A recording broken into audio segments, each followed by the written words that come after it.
Irani na Marekani watia saini makubaliano ya kusitisha mapigano.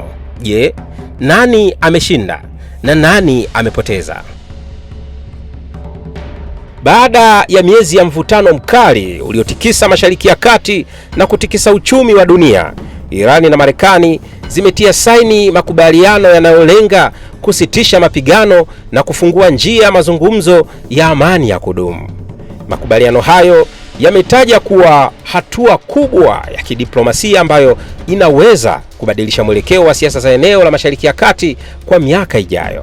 Kwa mujibu wa taarifa zilizotolewa, Marekani imekubali kusitisha operesheni zake za kijeshi dhidi ya Irani, kuondoa baadhi ya vizuizi vya usafirishaji wa baharini, pamoja na kuanza mchakato wa kulegeza baadhi ya vikwazo vya kiuchumi vilivyokuwa vimeikabili Teherani kwa muda mrefu.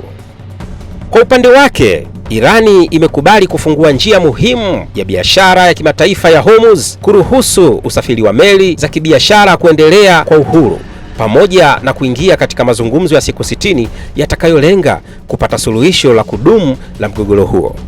Lakini swali kubwa ambalo wengi wanajiuliza ni hili: nani ameondoka mezani akiwa mshindi?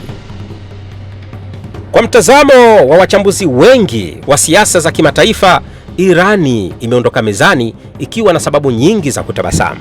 Kwanza, imefanikiwa kupata afueni ya kiuchumi baada ya miaka mingi ya vikwazo.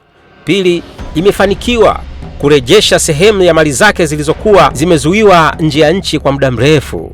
Na tatu, imeingia kwenye mazungumzo kama dola yenye ushawishi mkubwa badala ya nchi iliyolazimishwa kukubali masharti ya upande mmoja. Na nne, baadhi ya mambo ambayo Israeli ilikuwa ikiyapigia debe kwa nguvu kubwa, ikiwemo masharti makali zaidi dhidi ya uwezo wa kijeshi wa Irani, hayajaonekana kupewa uzito mkubwa katika makubaliano hayo ya awali. Hapa ndipo mjadala mkubwa unapoanzia. Kwa miaka mingi bwana, Israeli imekuwa ikisisitiza kuwa suluhisho lolote lazima lihusishe udhibiti mkali wa Irani, iwe kwenye masuala ya nyuklia, makombora ya masafa marefu au ushawishi wake katika ukanda wa Mashariki ya Kati. Hata hivyo, makubaliano hayo ya awali yanaonekana zaidi kulenga kusitisha mapigano na kurejesha utulivu wa kiuchumi kuliko kutekeleza ajenda zote ambazo Israeli ilikuwa ikizitaka. Ndio maana baadhi ya wachambuzi wa usalama wanaona kuwa Israeli haikupata kila ilichokuwa kikitafuta. Hata hivyo, si sahihi kusema kwamba Israeli ameshindwa moja kwa moja. Nini kinachoweza kutokea sasa?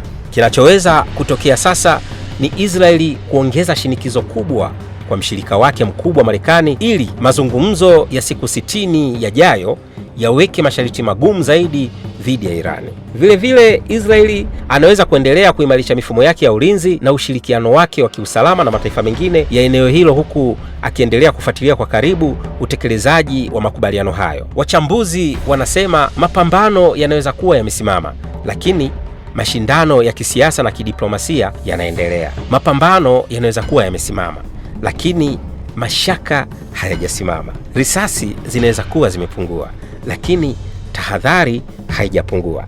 Na hapa ndipo tunapopata takriri muhimu ya mgogoro huu.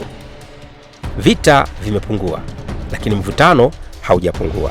Vita vimepungua, lakini mashindano ya ushawishi hayajapungua. Vita vimepungua, lakini siasa za Mashariki ya Kati bado hazijafika mwisho.